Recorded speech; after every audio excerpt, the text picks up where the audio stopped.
Well, Jack, we're rolling. Welcome to the podcast. Thank you for having me, man. Is it Jack, Rich, Russell? Hold on. No, you're Richard. Richard, yep. Okay. I don't know. That's what I was doing. I was texting somebody named Jack prior, and then I'm bouncing between two different things right now. Well, I would say probably welcome back, sort of, kind of. My internet connection decided to not be so fruitful the last time we tried this, but you were gracious enough to come back, so I appreciate it. Had nothing going on, so wanted to come back. So you got a little bit going on toward the end of the week. You said though, right? Yeah, got basically all for the rest of this month and next month. All my weekends are just booked up because I'm in production shooting my first feature. Is that a Shadow of Thulis? Mm-hmm. How many pages is that, and what's the shooting schedule? It is 96 pages, and we started back in May. Or not May, I'm sorry. We started back in April, and we took a month off because I had some previous commitment to another film project, and then we picked everything back up in June. Okay. Would you mind centering yourself in the camera for a sec? Mm-hmm. I do like the relaxed vibe, though. You know, maybe we should just do a podcast where we just kind of, the entire time. So, how long did it take you to? Can you tell me a little bit about Shadow of Thulis and all the steps you had to go through for pre-production in order to get where you're going right now? Shadows of Thulis is is a revenge thriller. There's basically, the best way I could say it is that a drifter serial killer comes back to a town, and he starts offing people left and right. But little does he know that the town that he went back to is actually the town that he was abandoned from. And he meets this local drunk named Mike and leaves him for dead. And Mike starts to go on a journey of revenge. And in his process of his journey, he runs into a familiar face he hasn't seen in quite a few years. And they both learn to forgive each other and both decide to go to a new journey of forgiveness and also revenge. So they got to accomplish one before they have the other. It's like a clause in the stipulation of forgiveness. Yeah. So the pre-production stage for that film is kind of interesting. Without going into a lot of details, we've gone through pre-production twice for Shadows. First time we started pre-production was back in 2023. Due to lack of funding, we had a crowdfunder. We did Indiegogo for the film, and it wasn't the biggest success. And there were some creative differences, personal differences between some people and we ultimately came to the conclusion of postponing the film for a year. So during that year, I worked on a movie called In the Hands of Fate as a second camera operator. I worked on Ludella, a short film directed by my friend Heather Bales. I did a comedy called Architect's Wife, and near the end of the year, I co-directed a short film called Danny Don't that I directed with my friend Heather Bales again.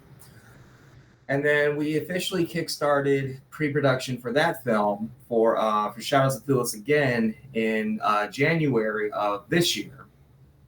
And good news, there was some good news, there was some bad news. The bad news was we lost a few people that were originally attached to the film. We lost some locations. We even launched a second Indiegogo, and it did not do well. But that did not keep me from saying, okay, you know what? Let's just do it. So third time is the charm. Third time, okay. Yeah, exactly. Third time. I'm going to write that down in my journal. Or crochet it on a pillow, engrave it on a stone tablet with a chisel. Yeah, exactly. So third time. Yeah. So basically, third time was the charm, and we like I said, we ran into a lot of bumps in the road. A lot of unnecessary things happened. A lot of unnecessary things were said. But the good news is that I found the urge to continue going and to continue making the film. And I have to be honest with you. Since we've been shooting for 4 days now. It's been looking really good. It's been sounding good. I'm actually picture locked on 3 scenes right now, going on 4. And Are you editing it? yeah, Okay. I'm editing the film as we go. Okay. Yeah. I mean, actually, with Hollywood studios, all of the shoots for the day end up going into the edit room the same day. So Yeah. that's the most efficient way to do things if you can do it. But often with indie filmmaking, either you don't have the budget for it, or you don't have the time for it, and it's usually one of those two things. Well, in my case, I don't have. We have zero budget almost, but I'm not letting that stop me. And I'm just like, okay, well, I want to keep everybody hyped. I want to keep good for you. I want to keep the cast and the crew hyped. So yeah, so I start editing as soon as we leave. As soon as I leave the set, I start cutting the movie right there and then. So I mean, it's been going pretty well. I actually I sent a scene to a friend of mine who's an editor for a TV show called Evil, and he gave me a lot of good feedback, a lot of good notes on it. So did so the script change much through each iteration? Oh my God, this script has changed a lot. The first draft of the script was a lot more about the character Thulis more than it was about the character Mike. It was more about, hey, how extreme can I go with some of the more intense scenes with the film? Like how violent can I go? How brutal can I go? Because I had a kick where I was just like, yeah, I want to make the most brutal revenge story ever told. Even though I'm not even going to be a snowball, I don't have a snowball chance for that. But so when we did postpone, I decided to go back to back to the drawing board, and I started reworking a lot of scenes. I gave certain characters arcs that they did not have because they were pretty much one-note characters. There was one character in particular, and it's played by actress Michelle Stuper. She actually plays the character. That's a hell of a last name, I'll tell you what. Yeah, I probably mispronounced it, and she's probably going to get mad at me, so that's fine. But she plays the character of Alice, and Alice in the original draft was such a one-note character. And I decided to take that character and expand it, see if I could expand her throughout the entire film. And long and behold, I did. And now this newer draft that we have, there's a lot more development, character arc, and more of a story than just your typical blood and guts, brutally violent film. There's a little heart to it. How has the budget restrictions changed your approach to how you're going to tell a story? Honestly, I don't really think about that. When it comes, even though we have a very, very limited budget, I haven't really thought about it, because I feel like if I did think about it, I would start, cutting everything out of the script that required a lot of, I'm going to be honest with you. There's no like car chases or anything in this movie or anything like that. But I don't know. I never really thought about it. It doesn't really. Have you considered the Michael Bay approach, where you get sponsors and then you give them basically a 30-second ad in the middle of the movie? What's funny? I almost did do that. What? I was gonna. I have a friend who works for Golden Crisp potato chips. Crisp potato chips. Yeah. It's very popular here in the east side of Ohio, and I actually I was going to reach out to them and see, like, hey, do you want to be a sponsor? I can have a character eat a bag of chips throughout the entire time, and I decided not to do that because I was just like, I was like, no, not justify it. No, it doesn't. Yeah. Mm-hmm. So you've been filmmaking for about 3 years now, so right? If I recall correctly from our, last attempt at a conversation, rather. So that puts you trying to get your first feature off the ground roughly a year after starting filmmaking? About that, yeah. What gave you the confidence to be able to at least You know, like, or is it just you know, was it just ignorance as who? You know, this was where it really pays to be a cinephile, but I can't even remember the dude who quoted this. I think it's oh, you know what? It eludes me. I give up. Anyway, um, you know, ignorance is much better to be as a motivator than, Mhm. you know, actually knowing what you're doing. Well, honestly, I've been a filmmaker for about a little over 10 years now because I did technically start after high school. And back in late 2014, early 2015, I started my quote unquote first directorial debut, but I put that in quotes for a reason. I made a movie called Dinner Guest back in 2015, and that's a whole different story. To be completely honest with you, we would be here all day if we talked about that. But the movie did Not a not. third time's a charm. Yeah. So basically, so Shadows is actually my fourth time trying to make a feature. Um, because after Dinner Guest, I never got it distributed. I did just make DVDs. And I sent it out to a handful of people. About a year later, I want to say 2017, I tried to make a feature film called Abnormality. That movie got shelved. And then in 2019, I tried to make a feature film called Mr. Darkness. And then we got 70% of that film done, and then the whole world shut down. Um, Thank you 2020 for that. So Cheers.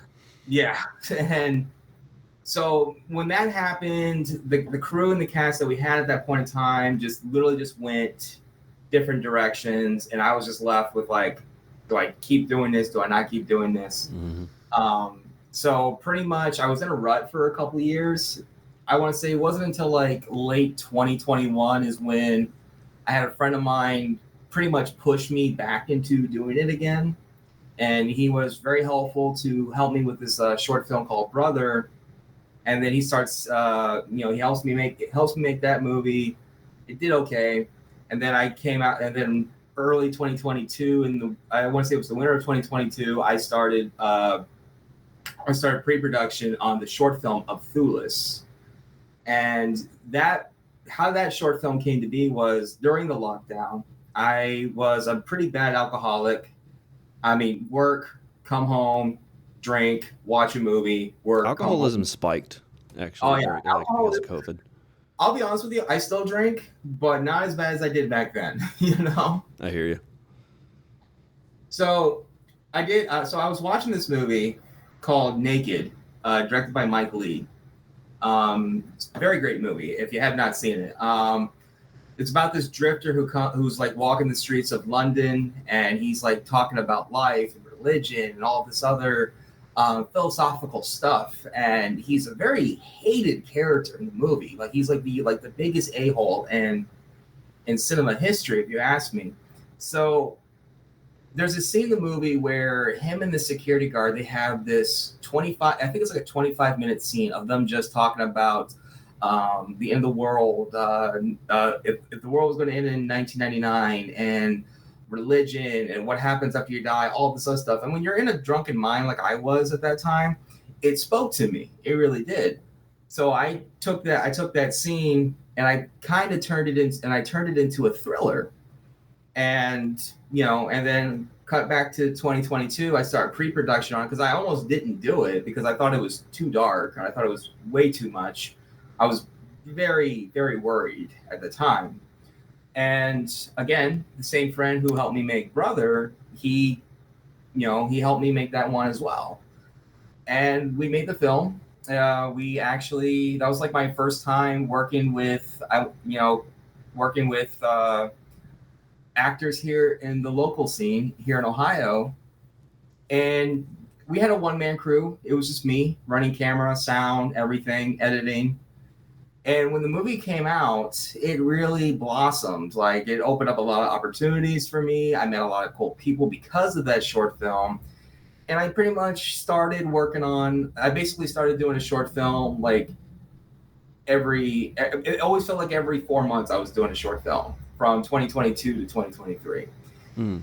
And I just kind of I'm not gonna lie, I got my ego got the best of me, and I was like, man, these short films I've been doing, like A Family Matter, It'll Be Okay, you know, they're all doing so well. I'm going to make my first feature film, not realizing don't have the budget for it. I did not have a finished script at the time, but my ignorance, my ego pushed me to do it. And I had support from other people who wanted me to do it, so I did it. And Are you glad that you got back into the craft? I'm very glad. I'm glad that I did. Like I said, even after some of the hiccups we've had in the past couple years, and even few months, I still love what I do. I still love it, and I hope that once Shadows is finished and we get it released, I hope people like it. And that's the one thing I really care about, honestly. Okay. When do you think it's roughly going to? When are you trying to wrap shooting? We should be done by the end of August. We should be. Okay. Because I got a there's somebody that I know that's actually trying to start their first feature film after doing like just short films for like 9-10 years. Mm-hmm. And he's getting up and going. It's been really interesting talking to him a little bit behind the scenes because I had him on the podcast at one point, and sometimes once I stop recording and then they're like, oh yeah, so it was actually this person in that story, and here's what happened in the following. So sometimes, occasionally, I get a juicy story out of it, but then they'll tell me about their next project, and oftentimes people who have just been working on short films, they haven't told it anybody, but they're actually like gearing up for a feature. And so it's been it's cool hearing that you're finally getting around to do it, and it sounds like it's actually happening after all this time. And if you hadn't came back, that wouldn't have happened. Yeah, exactly. It's like, I think we all have those moments where we always get the crappy end of the stick, and we're just like, well, what's the point of doing this? What's the point anymore? Is this even worth it anymore? But honestly, it's just like I'm just too arrogant to quit. And I'll be honest with you, there are some people that you probably had on this show that would flat out tell you like, oh, I got a drunk text from him saying, oh, he's going to quit. I never mean it. It's just the feels talking, Mm-hmm. Yeah. Well, I had one guy on who's local to Cincinnati, he was doing a feature, and his producer quit mid-shoot. Oh, Jesus. Like just on the spot. Well, there were some other things that happened with it. I don't even remember. I won't go into detail about it, but I don't know if he necessarily disclosed that during that episode, so I won't necessarily tell it.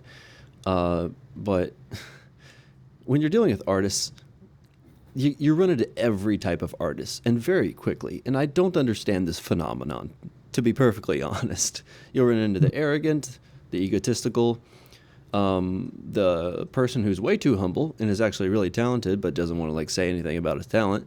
You will run into every flavor probably within 1 to 2 years, realistically. Oh, yeah. And I don't know of any other place or any other field where that sort of thing happens that quickly. I have to agree with that because I've met my fair share of, all types. I was one of those types, to be honest with you. And the funny thing is when you're too egotistical, you will have those individuals who will point it out like, hey man, your head's getting just a little too big, or you need to slow down a little bit.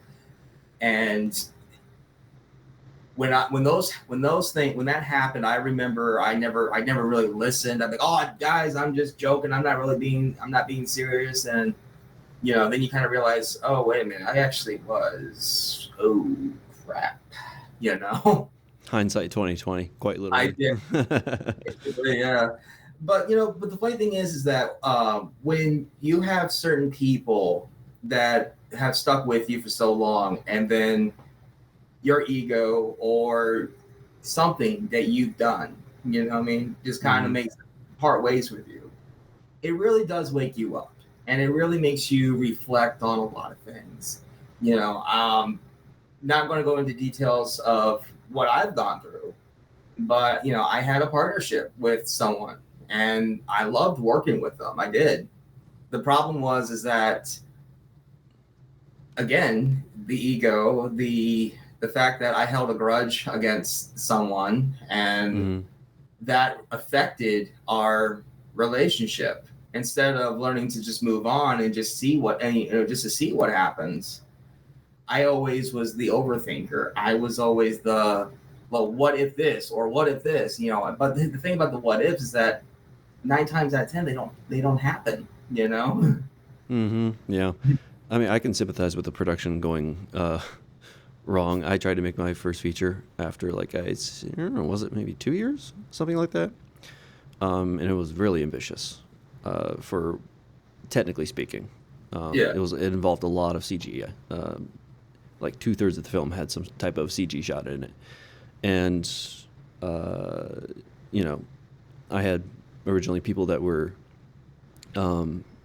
set to do it, but it was mostly like a bunch of, we were all in our college years at that point, most of us anyway, and you find out some people, they commit out of good nature, but they don't necessarily, they're they're they don't there this is a good point to talk about. Sometimes there's a people pleaser, and it's having egotistical tendencies is one end of the spectrum, and then you have the people pleaser, which is the complete opposite end of the spectrum, and they tend to cause ultimately just as much harm, even though they're well-meaning. And it's difficult. You can yell and be aggressive and speak your mind to somebody who had ill will, but it's much more difficult to deal with a people pleaser if you're running a project, simply because at least they meant good and they tried. And that's one of the heartbreaking aspects of having to deal with that sort of person. But what I eventually learned from that is you have to establish clear boundaries from the very beginning, and you have to be very open up front with everything. I agree. I 100% agree with that, because I've met my fair share of people pleasers, and I'll be honest, I was one myself. But the thing is that, yeah, when like I said, a few months ago to almost a year ago, I did cause a lot of harm, Mm-hmm. without even trying. Yeah, I hear you. So I want to pivot a little bit in terms of the craft of filmmaking itself. Now that I've kind of gotten a feel for you. Mm-hmm. Do you find yourself thriving creatively in more conditions that come from solitude or collaboration with people? It's a mixture of both, honestly. When I'm writing, like when I wrote the short films of Thulis, or Let Me Go, those were more personal stories. If that stories with somewhat of a personal connection to me, Mm-hmm. only myself would understand that. I have collaborated before. I collaborated with actually, she was a guest on your show, Heather Bales, on The Architect's Wife. Oh yeah, can we just briefly pause for a second and just talk about that? What were you two smoking when you decided to make that? I swear, Quentin Tarantino has nothing on the content of that film. First things first, I hope you enjoyed it. So. I was certainly flabbergasted and entertained. In some ways, it was it kept escalating, and I'm like, oh shoot, how far is this gonna go? Toward the very ending of the shot, toward the end of the short film, and Patrick Johnson is doing something I know Patrick Johnson absolutely hated, is ripping his shirt open. And did you have to get people drunk to do this sort of stuff? Feet rubbing? I mean, I need the full explanation here. Okay. And I might text Heather or DM Heather after this and be like, yo, I know you. I know you co-wrote this. Like, I want to know who was responsible for this. Okay, well, I'm going to save the trouble. I will go into that story real quick. Okay. All right. I'm ready. Um, so I was in the middle of shooting. I was in the middle of shooting In the Hands of Fate with my friend Samuel Franzman, and I started coming up with and I was at work one day and I was just starting to have an idea for like another little short film that I would like to do while we're waiting on getting Shadows started. And I was like, well, you know what? Let's try to do a comedy. Like we tried to do a comedy back in 2023, and that film ultimately got shelved due to a lot of issues. Now, so I reached out to Heather, and I said, Heather, I would like to do a comedy or somewhere What did you around know that. Heather from? We got introduced by an actor friend of ours. Okay. Um, I got introduced to her. She was just getting back. She was just getting back into acting. If I'm remembering this correctly.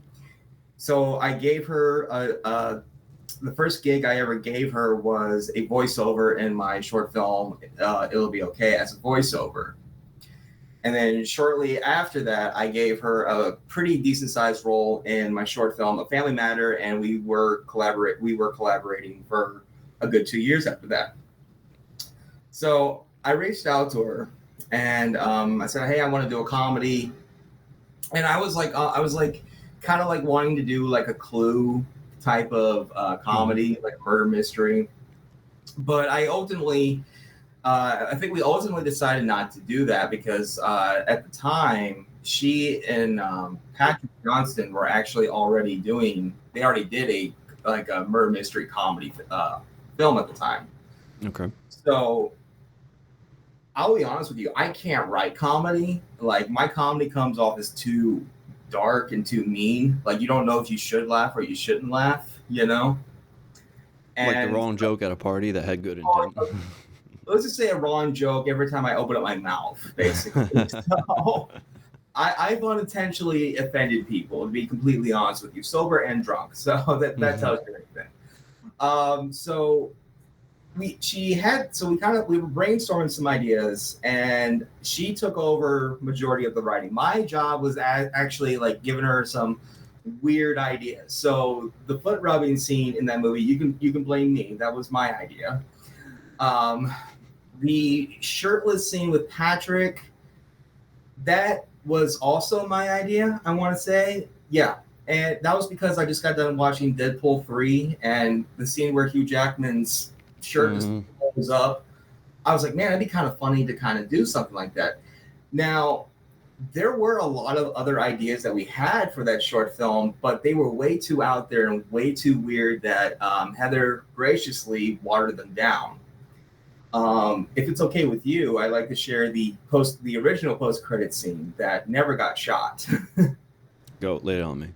All right, so there was a joke that ended up getting cut out of the film where James L. Edwards would pull down his pants and he's wearing this elephant thong. And we actually bought the thong. I remember phrase it. He bought the thong. We quickly realized that it wasn't going to work because it was too revealing, Gotcha. And it was an elephant thong. So you can imagine how that looked. So my idea I imagine it very cartoony. It was. Okay. So basically, my original idea was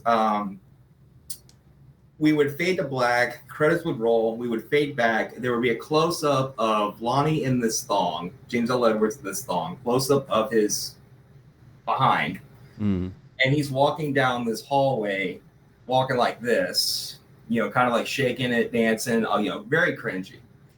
He gets to a bedroom door. You see him standing there with the thong on. And all you hear him say, "Hey guys, are you ready for round 2?" And he does like an elephant noise. That was the original post-credit scene. However, I pitched it. No one liked it. So I let it go.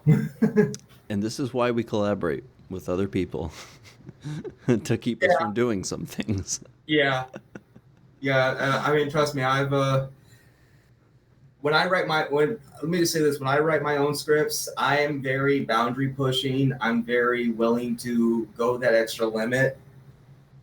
But I always have to remind myself when I do collaborate with somebody, I got to make sure that we can meet in the middle. So some of my more out there ideas are probably not going to sell very well. All right. Well, I got the full story now. Now we can backtrack to to where you originally were going. Because I forgot about the architect's wife, and then you mentioned it. I'm like, all right, we need to address the elephant thong in the room. Again, I'm happy you liked it. So that was that makes me feel good, honestly. My dad really didn't like it, so he didn't He's hate like, who it. did I raise? No, he said about my other films, but that one in particular, he basically just told me in a very nice way, very fatherly way. He just said, "I know you've done better." I was like, "Oh, damn!" Like, shit. That's very nice, actually. Yeah, it's like, okay, well, I guess comedy's not my strong suit. I guess I won't touch that genre for a minute, you know. Well, you seem very willing to mess up. Oh yeah.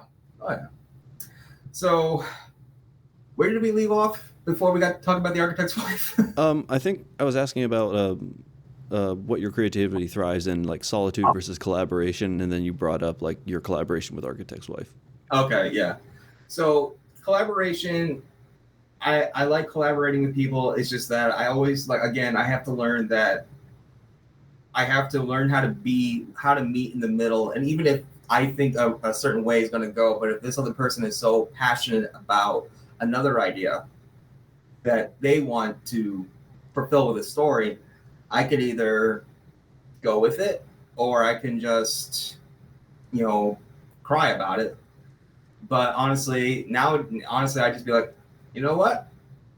Let's do it. Let's see if it works. 9 times out of 10, it works. So, but when I write my own scripts, it's helpful to have somebody read them for me to see if I've gone too far. Like, because I'll give you a great example. I'm currently writing another script for a feature film that's somewhat in ties with Shadows of Thulis. And I wrote this scene in the script, and I sent it off to a friend of mine. And I said, "Hey man, I need feedback on this scene. What do you think?" And I'll never forget what he wrote. He goes, "Richard, you did the impossible. You made me very uncomfortable. This is not going to fly." I'm like, so I got to keep that in there. Got it. Thank you. So, Well, since you consider yourself a boundary pusher, how far is too far for you? It's funny.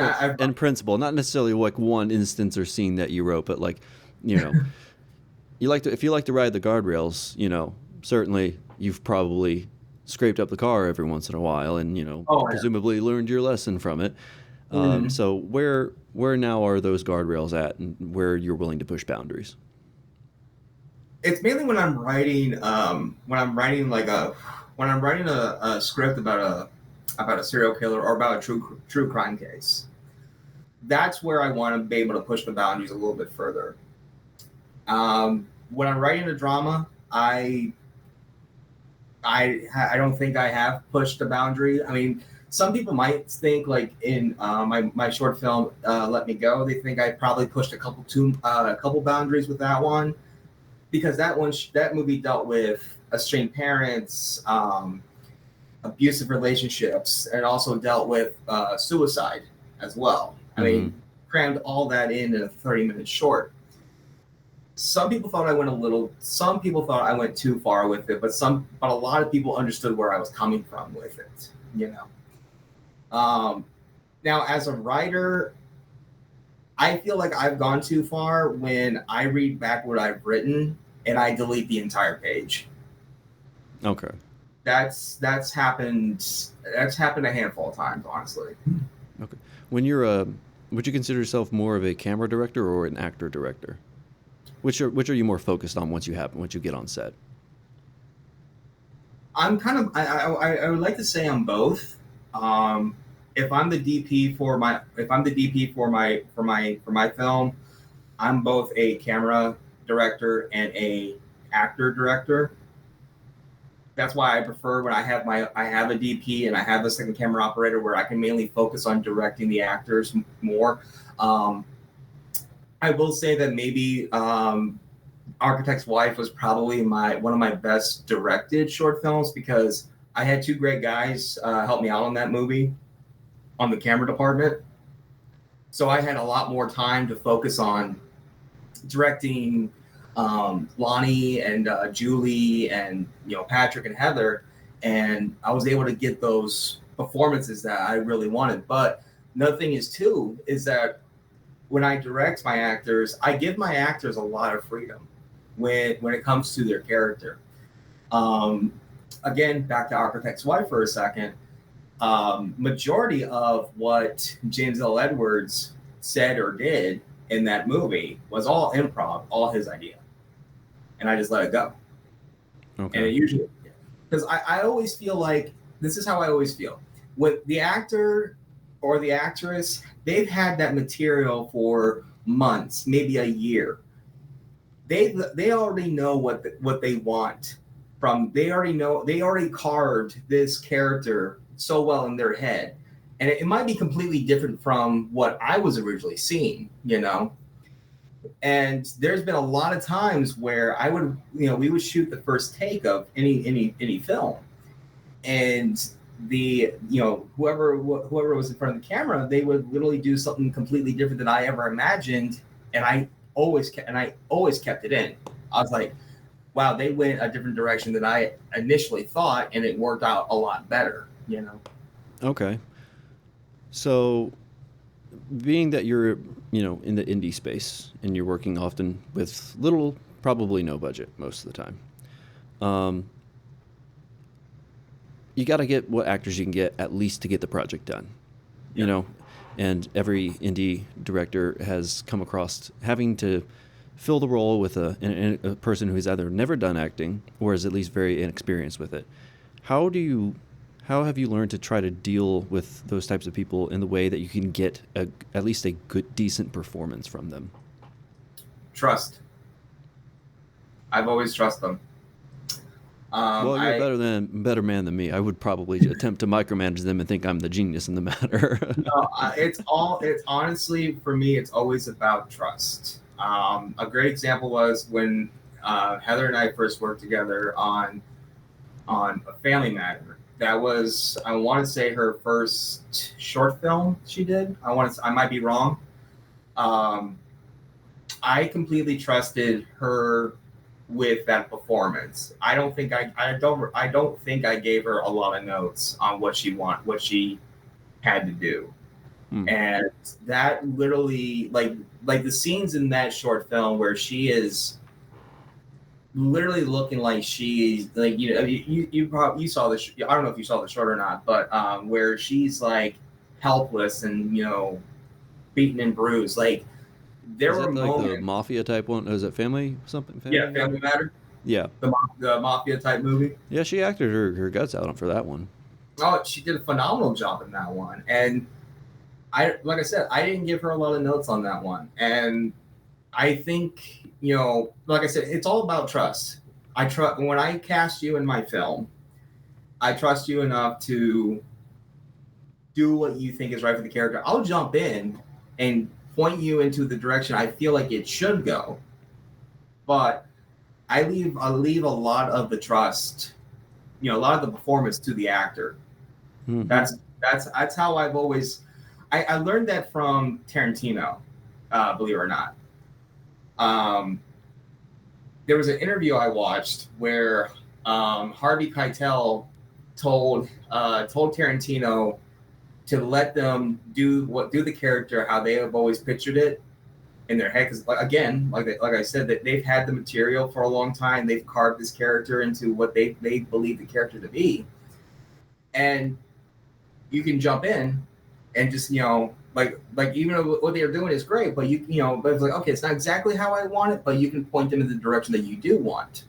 And that's what I've always done. I take a lot of my directing advice from the greats, Mm-hmm. So, like I said, it's all about trust. And I like, even for right now, for Shadows of Thulis, the actor Adam Joseph Turner, I'll never forget this. I love that you said his full name. Like That's middle how name too. Is that how you address him on set, as the full name? No, when I address him on set, it's either Adam or Mr. Turner. That's what I've always called him. Personally, I would say the full name. If he insists on me using his full name in the credits, I am saying his full name the entire time on set. Like, buddy, you need to earn that one. Well, I'll be honest with you. When I did In the Hands of Fate, we had an actor on there. His name was Joseph Legion Slade. And that's how we always announced him, like, hey, Joseph Legion Slade, because one, the guy has a cool sounding name. So, but when it comes to Adam, I'll never forget, I get a call from him, and he's telling me that he goes, and the guy kind of sounds like Bruce Willis in a way, but he goes, hey, Richard, I just want to let you know, you're not going to see Thulis until we're in front of the camera, because I got some surprises for you. And I just kind of went like, okay. And I left it at that. It's like, okay. And there's been a handful of times since we've shot with him, like, he would add a bunch of tiny surprises for everything. I remember we shot this one day, and I can talk about it because I posted the scene. We're shooting the scene between him and Brad Vincent, and all it was, they're supposed to be, it's just a dialogue scene. So Brad walks this direction, and I turn the camera facing him to give it more of a profile look.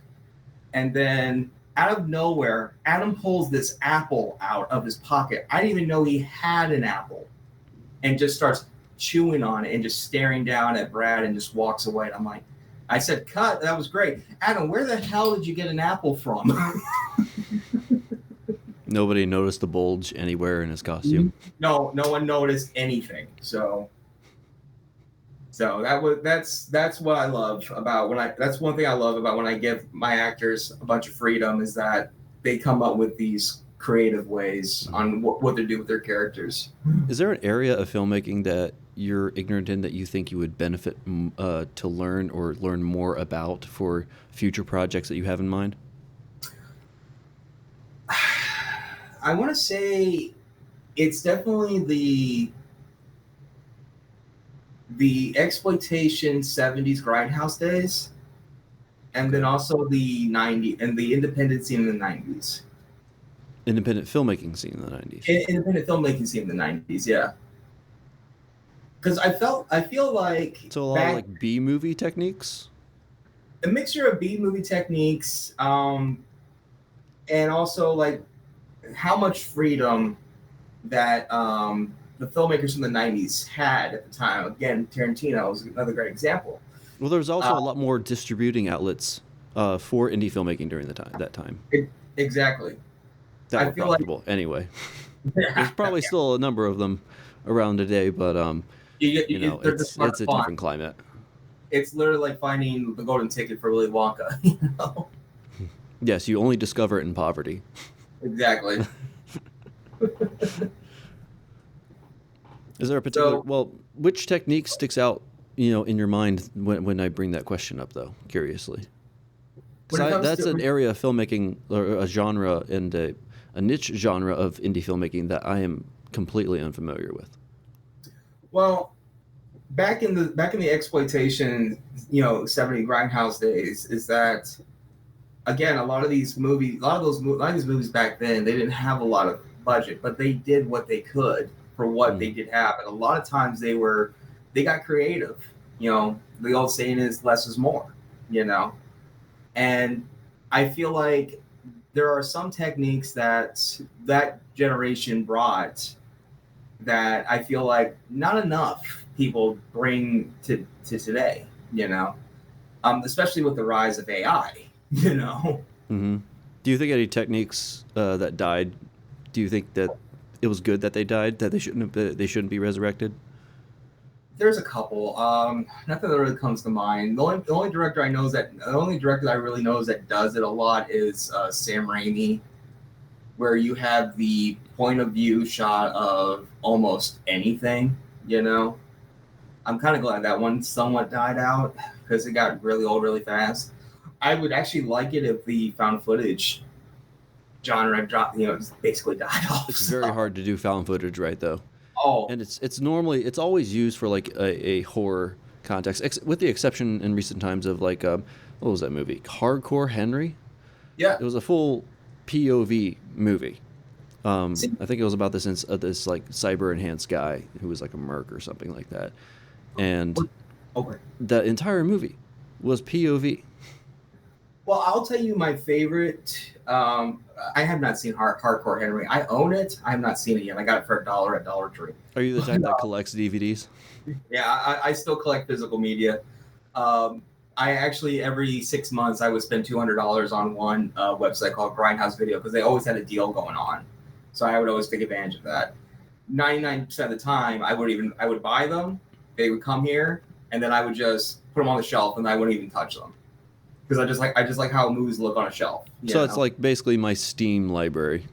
Basically, yeah. I've watched a few. I mean, I bought some blind gems in there. Some really good '80s horror films on there, and also some lesser known movies from actually very popular people. A great example was excuse me, I actually bought a movie called The New Kids, and it starred Rebecca Lori Loughlin, I think her name is, who played Aunt Becky from Full House, and it also starred James Spader, who everyone knows best as the voice of Ultron in Avengers. Mm-hmm. So I was like, oh, cool, 80s horror film with these two in it. I'll check it out. I watched it, and it was cheesy, but I loved every single minute of it, But back to found footage for a brief second. My favorite found footage movie, and I don't even know if you would consider this movie found footage. My favorite is actually a movie called Look. It was directed by Adam Rifkin. It came out in 2007. That movie was entirely shot on the point of view of civilians' cameras, like security cameras. Because at that point in time, security cameras were like popping all over the place, Mm-hmm. And that movie literally tells a whole story just from the point of view of these security cameras, and it was very creative and very different on how they've done it, how they've done found footage before, and it wasn't a horror film; it was a drama with some comedic moments.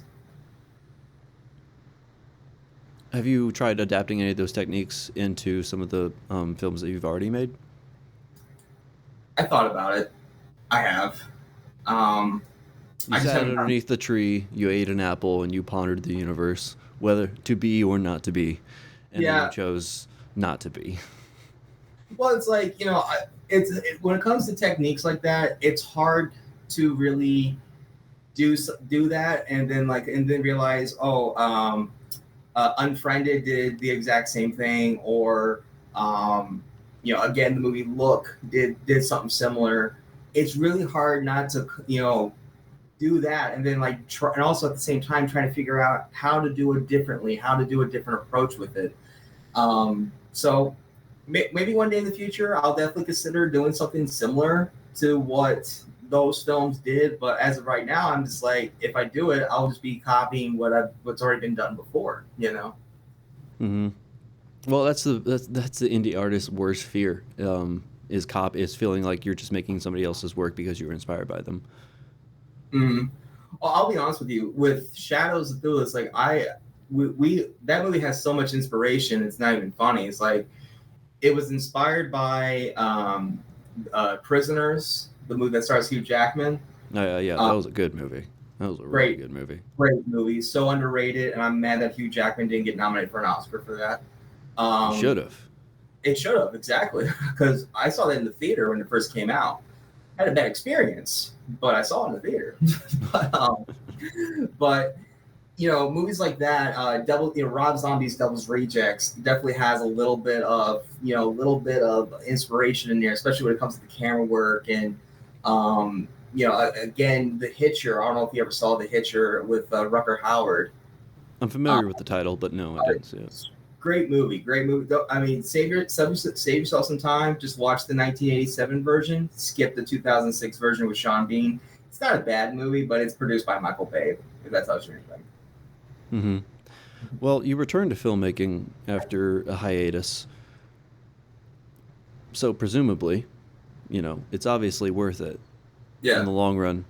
Why is filmmaking worth the headaches and the heartbreaks to you? Because anybody, like, filmmaking might be one of, in terms of stress levels, the worst hobby to get into. Because it's the amalgamation of every single art form into one medium. The reason why I still do it is because I love it, and yes, it comes with a lot of stress. Yes, it comes with a bunch of, bumps in the road, but I really do enjoy it so much. And it basically kind of starts back when I was a kid, when my dad made me watch Saving Private Ryan. And I remember the one day I watched the behind the scenes and just seeing how they made that film with the camera techniques and what Spielberg did with what he did to Tom Hanks, making him go through boot camp and everything, and did what they possibly can do to make everything feel so real with that film at that point in time. After that, I just kind of looked at myself as like, that's what I want to do.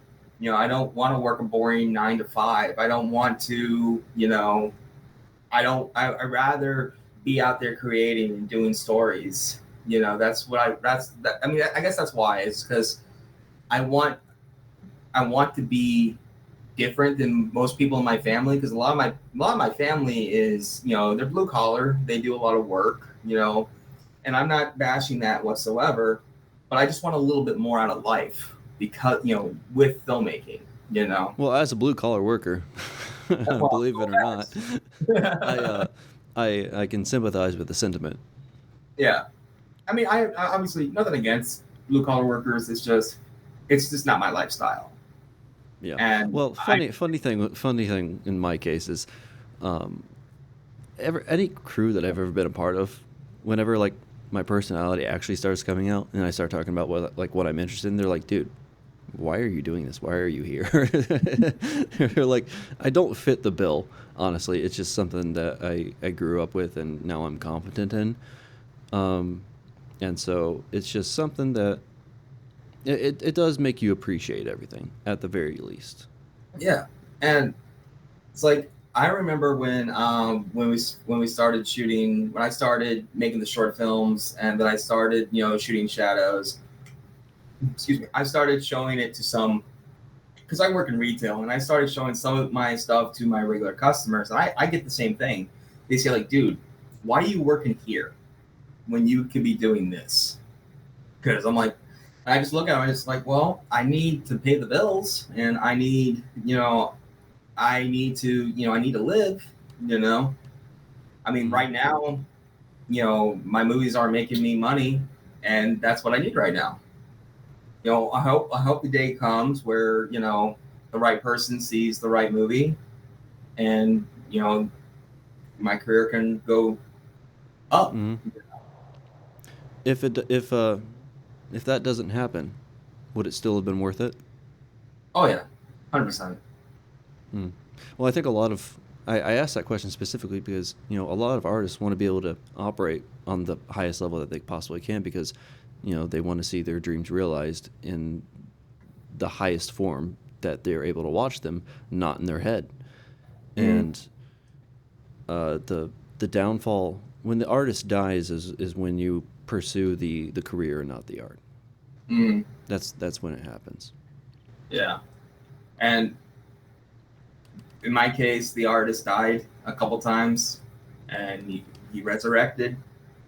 And now my job is to make sure the artist doesn't die again, and just keep going. Well, now it can be resurrected, though. Oh yeah, I mean, I think if everyone literally just puts their mind to it. Anyone can do anything, honestly. They can be the best writer. They can be the best actor, actress, high, maybe even be the next CEO for, I don't know, for who's popular right now, James Gunn. Like be like a CEO for DC Comics. But you don't know until you try, and you keep trying. It may not happen. It's not going to happen overnight.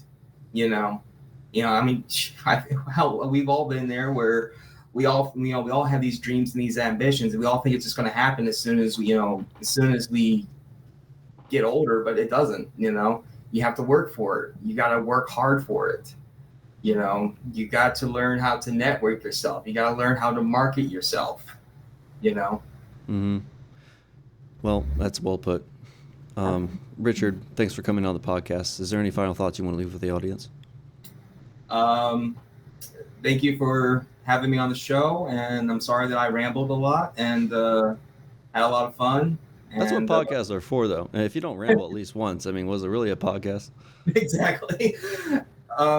Again, if you guys are interested, follow the Shadow of Thulis Instagram page. I post there on there daily on the progress, and I'll keep everybody posted when we are picture blocked and ready to distribute. Well, Richard, thanks for coming on. Thank you for having me, man.